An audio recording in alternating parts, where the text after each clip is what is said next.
Standing room only, I'm afraid. Must be a result of this new Immigration Act. There's been a steady stream all morning. Listen to that incessant chatter. It's worse than Italian. Still, good to see British order being implemented. This must be him. James McBride, from the Ministry of the Interior. He may be cleaning up the city, but he's a right royal pain in the... Inspector, we are running out of space. I'll need you to open up the back cells. Bloody hell. How many more are you anticipating? We will be finished once every name is struck from this list. Now, if you would. Follow me.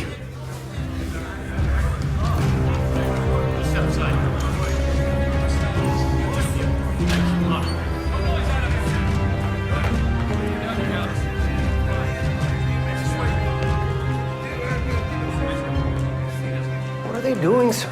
And why are they all Greek? Any immigrant charged with a crime is eligible for deportation. I gather these men all have criminal records. So what, they'll all get sent back to Greece? I suppose so. Although it is strange that they all seem to be of the same nationality. I'm afraid I can't give you an exact deportation date, but we will work through it efficiently. I trust I can expect your full cooperation. Of course. So, sir, what happens with them when they get back to Greece? Oh, who bloody cares, Crabtree? They're criminals. Our main concern is removing them from Canadian soil. The government's responsibility ends there. Now, if you'll excuse me. I should get back to it as well, sir. Inspector, Athos, what are you doing in here? please, I did nothing. I'll take him, Constable. Come here. Were you charged with a crime? Never. You're the finest carpenter I've ever seen. Margaret still talks about that bloody buffet that you built us. Inspector, this is a mistake. Clear off and keep your head down. Thank you. Just because you're out of here doesn't mean you're out of trouble. Come on, I'll walk you out. This way.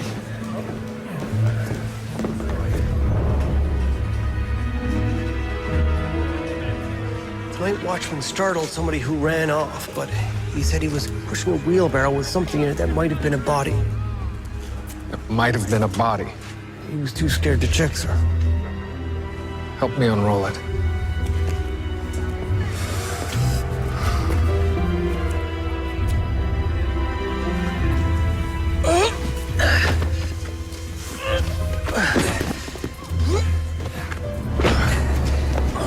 My God, isn't that... Mr. McBride, the immigration officer.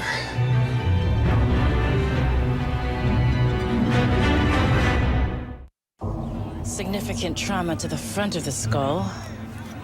There appears to be some bruising under the right eye as well. It's the list of deportees. The man kept impeccable notes. There appear to be some additional defensive wounds. I won't be certain until I get him to the morgue. So, sir, do you suppose he was being delivered or being taken away? Perhaps Mr. Copley can help answer that. George, stay with Miss Hart until the morgue wagon arrives. Sir. Gentlemen, if you'd move along, we'll need to talk to everybody shortly. Did you say that he was rolled up in a rug? Presumably to be transported in the wheelbarrow. Barbaric. One of those immigrants killed him, obviously. What was your relationship to Mr. McBride? Well, I knew of him, but we hadn't actually met until Frank hired him. Frank? Oliver. The Minister of the Interior? Yes, the architect of this Immigration Act. Frank and I are old friends. In fact, I'll be saying a few words after his speech on Saturday. Bring the family. Show your support. Is it possible that Mr. McBride came searching for deportees? Do you know who I am? Copley Construction built this city by Canadians for Canadians. I don't hire people that aren't part of the union. Eliza, what part of knock before entering don't you understand? Men are talking here? Excuse me, Mr. Copley. I thought you wanted me to empty the ashtrays. Later. Come back later.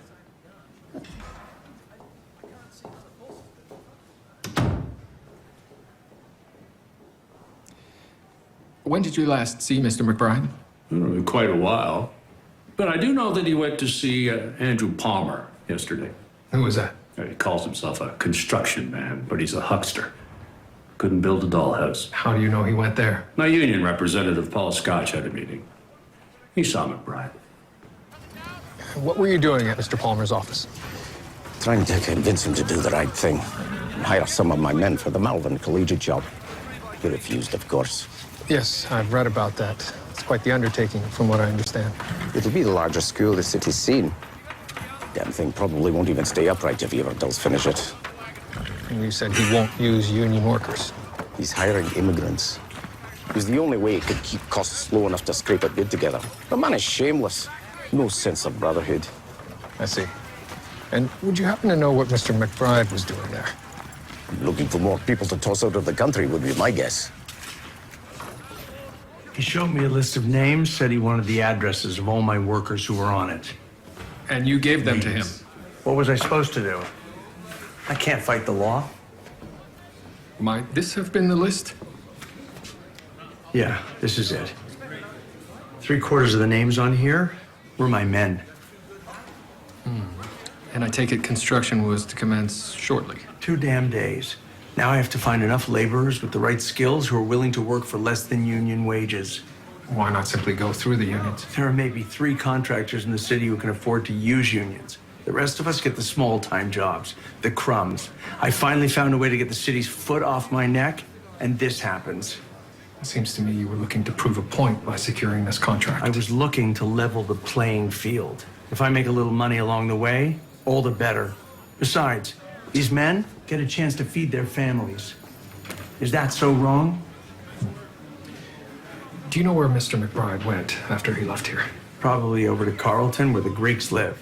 He left with the addresses, like I said. And what did you do at that time? Me?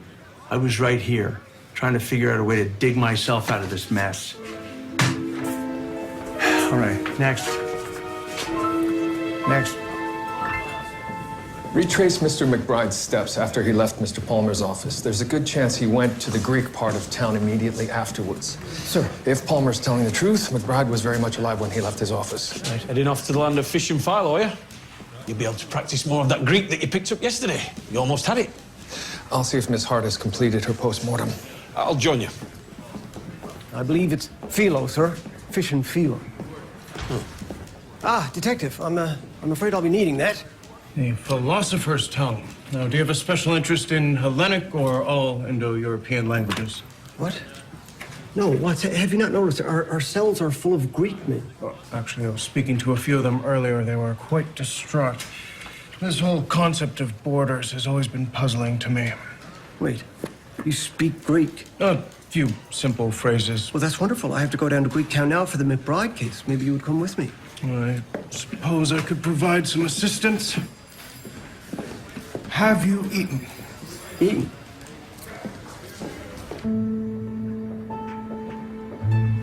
The blow crushed his skull, killing him instantly. The fragmentation indicates a heavy object was used, with at least 2 sharp corners. And the bruising on his face? Consistent with being punched. So he most likely fought with his attacker. The wounds on his hands would suggest a struggle, but it's difficult to determine whether they were sustained before or during the murder. Must have been during. He was fine when he came to the station. And time of death? Just a few hours before he was found. At most, he hadn't been there very long. So a rough timeline would have him leaving Palmer's, going to Greek town, and then to wherever he was murdered. We'll know more once George gets back. Why wait? We can handle the Athenians ourselves. Come on. Miss Hart? Miss Hart?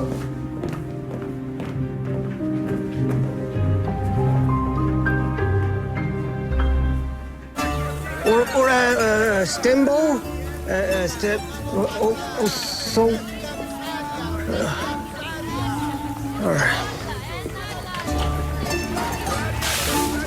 Are you eating again? A minute ago, you were facing eyes into a souvlaki. Yes, but this is dessert. Baklava. Would you care for a nibble? No. We're supposed to be finding out where McBride went. Nobody will talk to me. Right, well, he was here for a while to make arrests, but then left to go to the hospital. How did you find that out? Nostimo. Food is an important part of this culture. When you eat, when you talk, You learn things. Are you quite sure you don't want one? Two. No, this one here. And how's it been feeling? It's all right? Open your mouth and say ah. Very good. He'll need his tonsils out. Oh, what a surprise.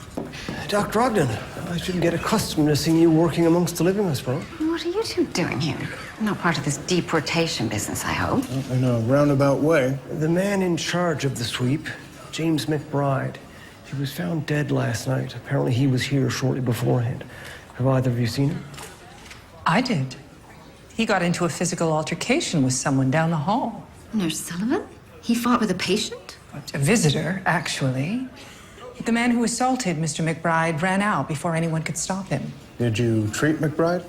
No, he refused. Said he had more patients to assess. Could you identify the assailant? Oh, I'm not sure. I do remember he had an accent, though. But he was visiting someone in room 10. I could check the visitor's log. Perfect notes. I'd half expect him to detail his own murder. That would make things much easier. So these names could be the first person that was crossed off or the last person who isn't. Or a relative of someone who was arrested or was about to be arrested. Needle in a haystack then, as usual. Excellent. Inspector! Oh, the vultures are here to pick the bones clean. Any comments on the McBride murder? None whatsoever, Miss Cherry. Do you believe a Greek person was involved? Are the words none whatsoever in a language you don't understand? Inspector, how good to see you. Athos Rella, Detective Murdoch. Athos is the master carpenter who made our cabinetry. Oh, yes, I recall Mrs. Brackenreed mentioning the buffet you made several times. We need some information on the man McBride. Did you hear anything? I have. Terrible. Do you know if anyone on this list could be involved in the murder? You think a Greek did this? Well, most of the names here are Greek. If you could have a look. I know many of these men, but I don't believe any could do what you say. We were all afraid and angry at him for doing this to us, but I cannot imagine it. If you do hear anything, let us know. Of course. Inspector, my wife and I, we are so grateful. Because of you, we can stay. Please, you must come over for dinner. That's fine, just fine. Stay out of trouble. Sir? Oh, look, I spared him from the cells. Margaret would have my goods for garters if he'd been shipped. Of course.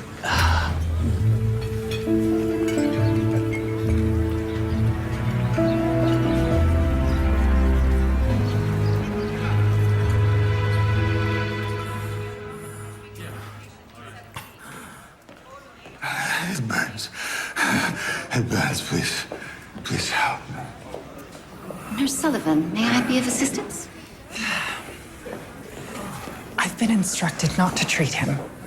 What? Instructed by whom? From the government. Something about the new immigration laws? My leg, please. I'm Dr. Julia Ogden. What is your name? Jakob Zarleski. Please. Just one moment. These are the early stages of gangrene. They won't let him be admitted.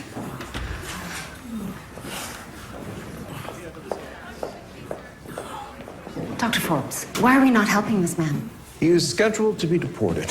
Have you examined him? His leg may need to be amputated. If he were a patient, we might be able to do something, but all we can do is keep him comfortable until they come for him. Has he committed a crime? Apparently, his wound qualifies him as a burden on the country, which is enough to deport him. That's all I've been told.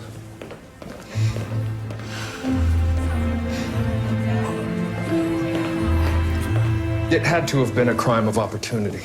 Why? The idea that killing McBride would stop the deportations makes no sense. The law is the law, if he's alive or dead. So it was done in a rage. That's the clearest line. Although Palmer's alibi is he doesn't have an alibi. I'll tell you something, Murdoch. I don't much care for oily fish, but this strain yogurt, excellent. Sirs, I think we're onto something. Go on. Well, after Mr. McBride left the Greek section, he went to the hospital where he and another man were involved in a physical altercation. The man's father is a patient and also on the deportation list. Threats were made. Do you have this man's name? I do. I assume he's Greek, sir. It's Athos Rella. Perhaps there's more than one. I don't believe this. Sir. This is what you get when you help someone, Murdoch. My mother always said I was too much of a soft touch. Sir, we don't yet know where Athos was at the time of the murder. I let the man out of jail and he bloody killed someone. What were you thinking, you big Yorkshire pillock? Sir, I'm having him brought in now. We need to resolve this quickly. My neck could be on the chopping block if this ever gets out. Never. I could never do that. He was seen fighting at the hospital shortly before he was murdered. It wasn't me. I was at the hospital visiting my father. He is very ill. And did you assault James McBride? No. That's enough, Athos, the truth. Just tell us what happened. Maybe we can help you. I saw him. There you are. Go on. But there was no fight. There was no altercation of any kind. Look, I'd want to put the boots to a man who threatened to take my father away. Nobody can blame me for that. Just tell us. But I have told you. You fought with him and then you killed him. No. Right. Where did you go after the hospital? Home. To my wife. And she can attest to this? Yes, she can. Of course your wife would lie for you. I could arrest you both. Have you deported? Should we try that? Wait, please. What's that? Nothing. I was really... Looks like you've been in a fight. Who would you recommend as a poster? Medication has been delayed. Dr. Ogden. I was hoping to discuss Jacob Charnetsky. Why hasn't he been sent back? Not yet. I'm afraid there's nothing more we can do. We were given a direct order from a government agency. His leg is gangrenous. His life is in danger. They have hospitals in Poland. He could die in transport, if he even makes it that far. If you think I am pleased about this, Dr. Ogden, let me disabuse you of that notion. But we're required to follow the law. Now, that's an end to it. Now, please. You should run for office. Your skills are obviously being wasted here.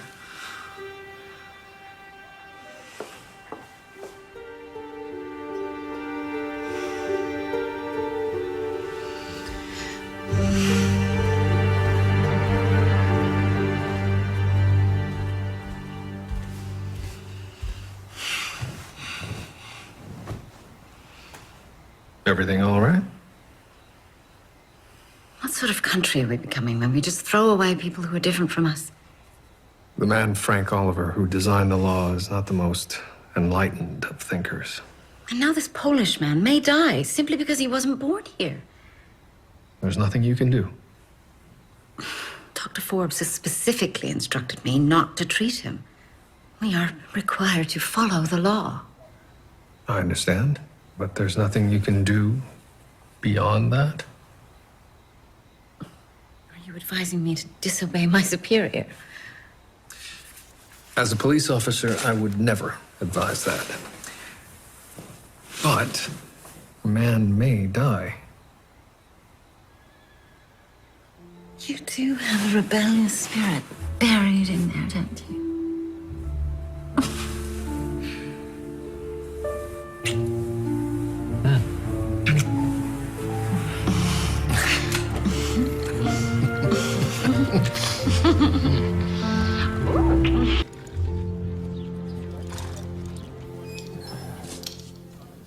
Oh, doctor.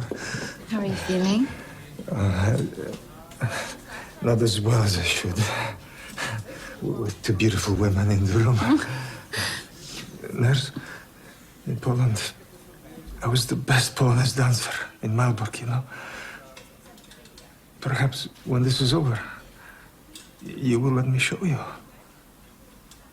Excuse us for a moment.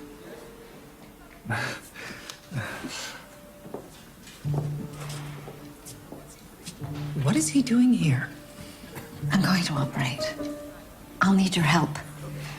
We could be permanently stricken from the register if we get caught. And if we do nothing, he may die. If if it comes to it, I'll say I ordered you to assist me.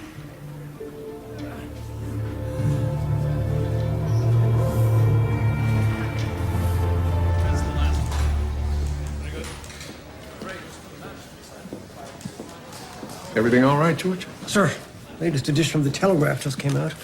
Louise Cherry's published a new article. Oh. Oh.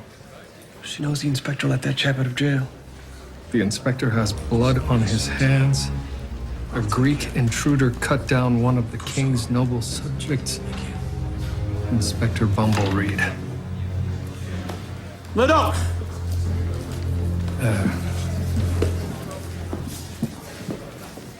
I just spoke to the Board of Control. They made it very clear that I need to fix my mistake immediately. We're doing all we can, sir. Not quickly enough. I want this case closed. I want Athos charged. But we don't have evidence yet. He attacked McBride. He had motivation. It's got to be him. Sir. My job's at stake here, Mérdokh. If you can't get a confession, I will.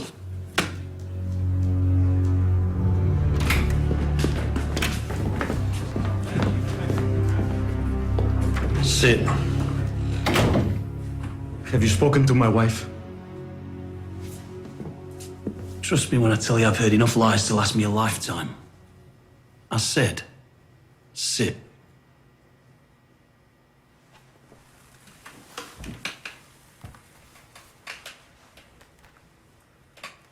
What do you want from me? Say it. No. You killed him. I did not. You fought with him at the hospital, you followed him and you killed him. Why would I? You let me leave, I was free. I would not risk going back to Greece and leaving my family. You found out that McBride was going to deport your father and you attacked him. Blind rage. My father will die soon. I want to be with him when it happens. In anger, in fear, I hit that man and I will always regret it. But that was the end of it. The fact is, Athos, I simply don't believe you. You talk about family. Because of what you've done, I could lose my job. That puts my people, my family at risk. And you don't want to know how far I'd go to protect them. So you would have me lie to save yourself? You remind me of the Ελληνικοί αστυνομία in Greece. They are not police, they are thugs. What did you just call me? You killed an innocent man. You followed him and then you bashed his head in. Admit it! No! Confess to the killing of James McBride. Is this why you became a police officer? To put innocent people in jail? Give me the confession. I will sign whatever you want. Just please, keep my family safe.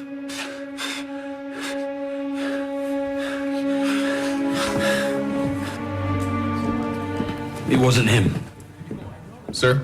Trust me, we need to look elsewhere. Damn that Louise Cherry for putting us in this position. Yes, I've been thinking, sir. The wording she uses is particularly schismatic, almost as though she were furthering an agenda. She is a bloody opportunist, Mérdokh. Thought you might like to know, rioting in Greek town. Apparently there are injuries.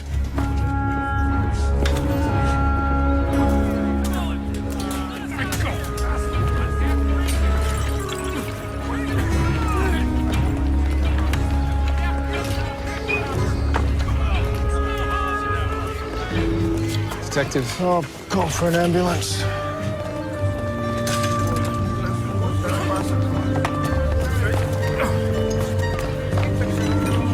Mérdokh, look at that. We need to contain this. Bring in Louise Cherry before she adds more fuel to the bloody fire. Sir.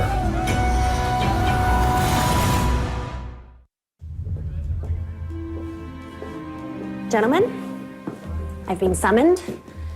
Again? We have some questions, Miss Cherry. A few comments as well. Have a seat. May I take notes? For what purpose? I am a journalist. This is part of an ongoing police investigation, so no, you may not. How may I help? You can start by issuing an apology. Was there something inaccurate in my reporting? Inspector Bumblereed, I'd say that's pretty bloody inaccurate, as well as being a personal attack. Slanderous. Your decision cost a man his life. Athos Rella did not kill James McBride. No, who did? Where did you get the information to write your story, Miss Cherry? I have no intention of revealing my sources. We've been down this road before, if I'm not mistaken. This journalism, as you call it, is inflammatory and could be seen as a call to incite violence, which is precisely what happened this afternoon. I was reporting the truth, Inspector. Perhaps if you hadn't let an unhinged man out of jail because he built your kitchen cabinets, we wouldn't be in this situation. Who put you up to it? I beg your pardon? Did someone influence your decision to write this article? Because the wording seems very divisive. Detective, the citizens of Toronto and this country are being overrun by foreigners. They're changing the very fabric of society as we speak. Do you know how many Greek men in this city have been charged with the crime? I can't say I know or care. 1 in 3. Don't you find that disturbing? Sounds like fabricated news to me. Well, you'll just have to read my next article. I do go into some detail. Is there anything else? You're free to go. Good. But I will remind you, Miss Cherry, to be careful what you choose to write about in the future. If you remember what happened the last time you were caught printing falsehoods. As I recall, I was given a better job and my own byline. Just give me the tiniest reason to throw back in jail, Murdoch. I'm begging you. I'm certain that reason will present itself, sir.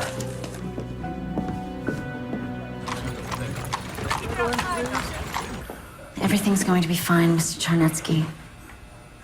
I should have been more careful that day. If only I'd heard my friends calling for me to move. It's not your fault. Injuries and accidents happen. Luckily, medicine will ensure you don't need to lose your life. Yes, of course. I am afraid. Dr. Ogden will take very good care of you.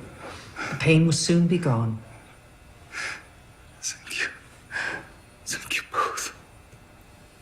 Are we ready?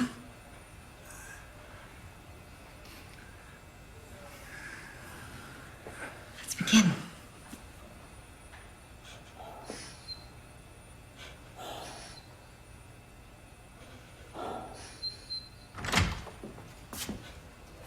What on earth are you two doing? Dr. Dixon, I can explain. This is grounds for dismissal. You were explicitly instructed not to treat this man. I'm especially surprised at you, Nurse Sullivan. She's not at fault. I gave her no That choice. is irrelevant. I'll be reporting this to Dr. Forbes immediately. Please, wait. We're trying to save this man's life. He could die an agonizing death. This hospital is not a vehicle for your personal crusades, Dr. Ogden. Now, I understand because of your gender, your emotions may have clouded your judgment. This has nothing to do with my emotions or my gender. I took a vow. We took a vow. This man is not our responsibility. Everyone who requires medical attention is our responsibility, Dr. Dixon. I became a surgeon to save lives. Why did you? To help us. You must be joking. Not at all. You're one of the most capable surgeons in our class. Yes, and I would like to stay one. You don't think a human life is more important than the law?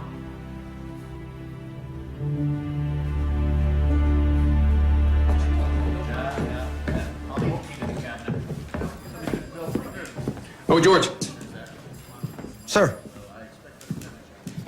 I found it highly irregular that the majority of the men being deported were Greek. And even stranger that most of them worked for Andrew Palmer. Look at this. All of these arrests were made during a 2-week period, just prior to the Immigration Act coming into effect. I see. Actually, I don't really see, sir. What does that mean? Well, I'm not certain, but the charges were almost exclusively misdemeanors. That, coupled with the strange timeline, could mean something. So what do we do next? One woman in particular, Anne McKinnon, was involved in 5 separate solicitation cases, all within a 2-day period. Well, perhaps she was just popular with the lads, sir. Yes, but she was never charged or arrested. Yet all of the men were.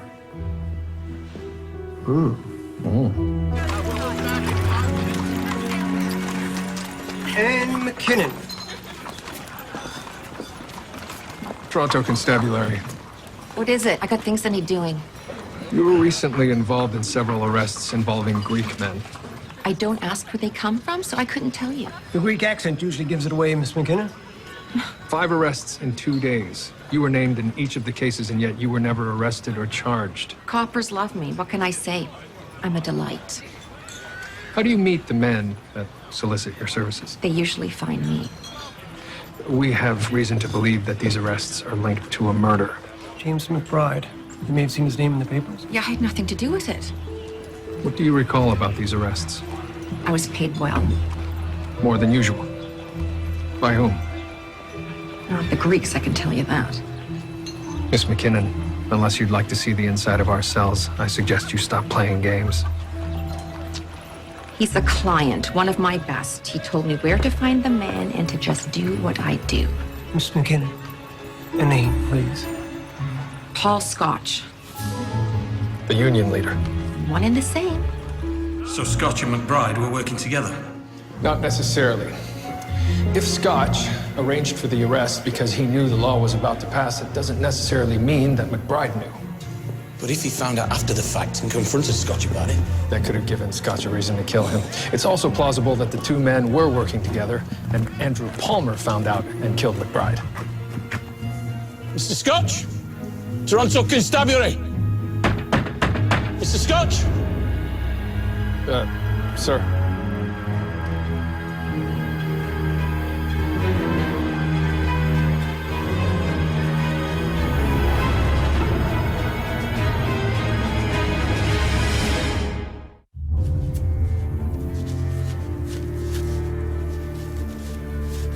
At least this absolves Athos. Well, sir, it may be more prudent to wait to release him until we've resolved this. What do you have? Well, sir, it's possible that Scotch and McBride were working together to arrest and deport all of Palmer's workers in order to force him to hire union workers. So Palmer found out and killed them? Potentially. I suggest we go and have a little chat with Mr. Palmer. Sir. Carry on, lads. I don't like the way I'm being spoken to here. Where were you this morning? I was interviewing more workers at my office, which it turns out was a waste of time. Why? City withdrew the contract a few hours ago. Too much bad publicity, they said. I'm done. Palmer Construction is sunk. Not to mention, you're also facing the noose. Bit of a bad day all round. You won that contract by hiring non-union workers, which angered Mr. Scotch. So McBride and Scotch had your workers arrested and deported, thinking it would force you to hire union men. How did you find out about their plan? I didn't know anything about it. In fact, if you want the truth, I doubt they ever had one. How do you mean? McBride would never break the law. The man was a do-gooder through and through. I tried paying him off myself on more than one occasion. You attempted to bribe him? He was trying to deport my entire workforce. Of course I tried. But he wouldn't take it? Not a penny.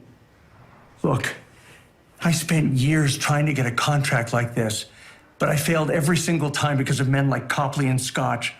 Now that I finally got one, there's no way I'd risk losing it. I'm telling you, I didn't kill those men. The infection's begun spreading, but I believe we can contain it.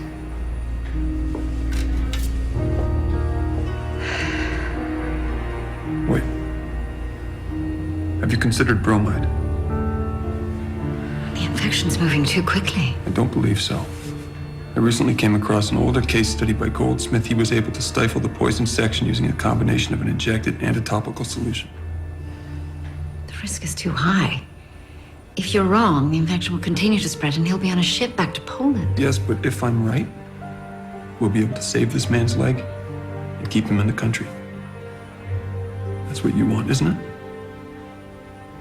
Perhaps we should re-examine Mr. McBride's list. There may have been arrests for violent crimes that we've missed. I'll be getting another call from the Board of Control, I just know it. George? Where are you lot headed? So we're going down to the Frank Oliver speech. There's concern of a possibility of violence, given everything that's happened over the last couple of days. All right, lads, let's move out. Are you up for a bit of violence, Μέρντοχ? Not particularly, sir. Nice change of pace, if you ask me. Get your hat. This new act will ensure Canada remains a country for Canadians. Canada is a country made up of the King's loyal subjects, and that is the way it will remain for as long as I am alive. Thank you. Thank you. And now, Harold Copley, one of the great visionary builders of this city. Thank you, Minister. This is, of course, a sad day. I recently learned of the murder of my old friend Paul Scotch. This act was no doubt perpetrated by a cowardly immigrant. These people are not like us. They don't have any morals. They are animals. Turncoat. The Copley Construction will strive to keep our country pure and consistent with our one true God. Thank you, and God bless the King.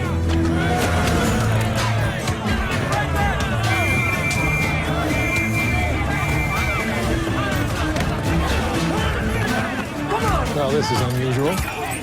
They're mostly union men. Why are they so angry at Copley? Let me go! Untouched, bring him here! What's all this about? I thought Copley was your employer. Bastards sold us out. Tried to pay us non-union wages for the Melbourne job. Get him out of here, Crabtree.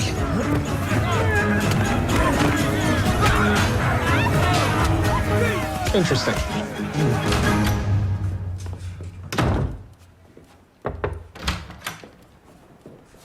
Mr. Copley, a word. Gentlemen, did you catch the killer? We're so close. I can almost feel it. No. You were the next contractor in line to be awarded the Malvern contract, were you not? An unfortunate turn due to unfortunate events, I suppose. What a horrible debacle this all has been. Debacle indeed. Almost caused a riot. It's quite serendipitous, though, isn't it? Almost unbelievably so.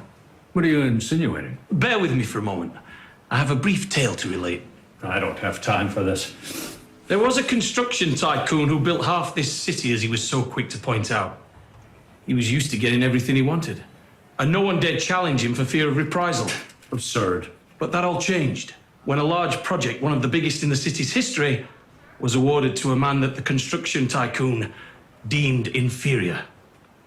Of course, this infuriated the tycoon.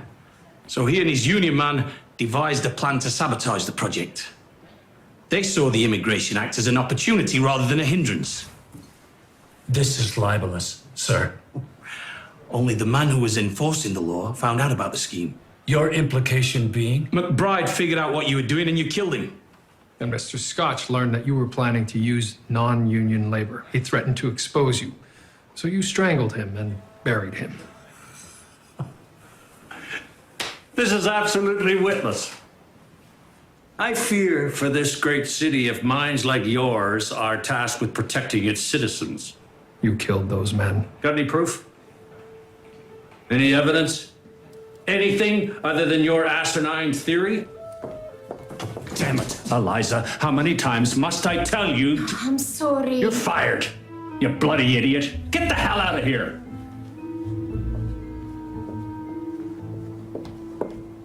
And that goes for you as well.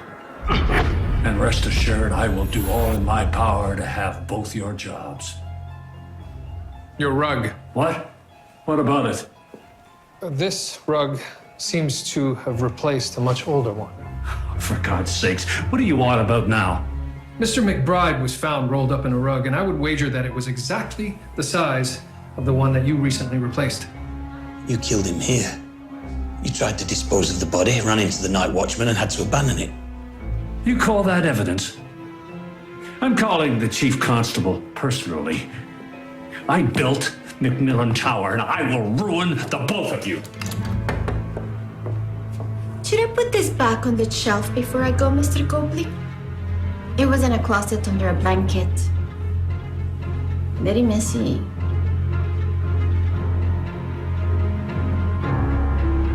Care to revise your story?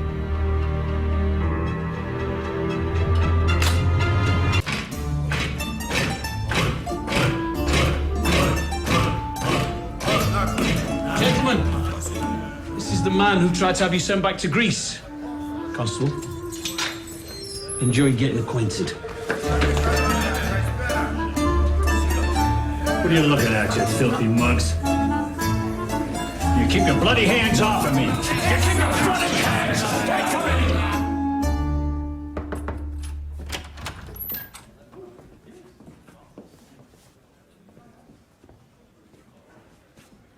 Thank you for finding the truth.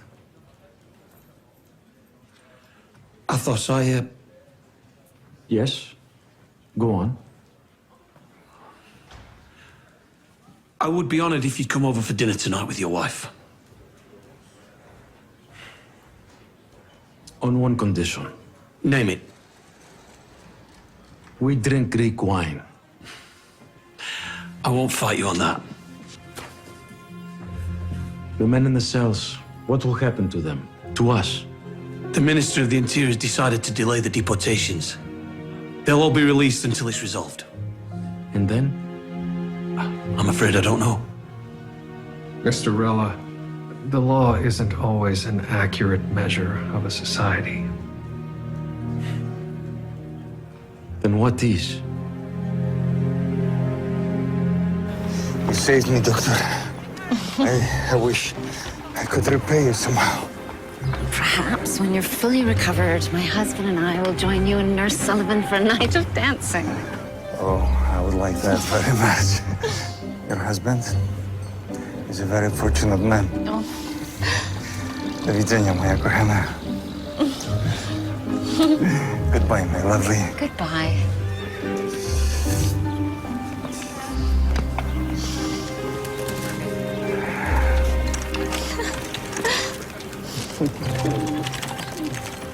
He'll live to dance another day, won't he? Sooner than he should, I'm sure. Thank you for helping him. And me. There's no need for that, Julia. You simply reminded me of what my job is. It's well done.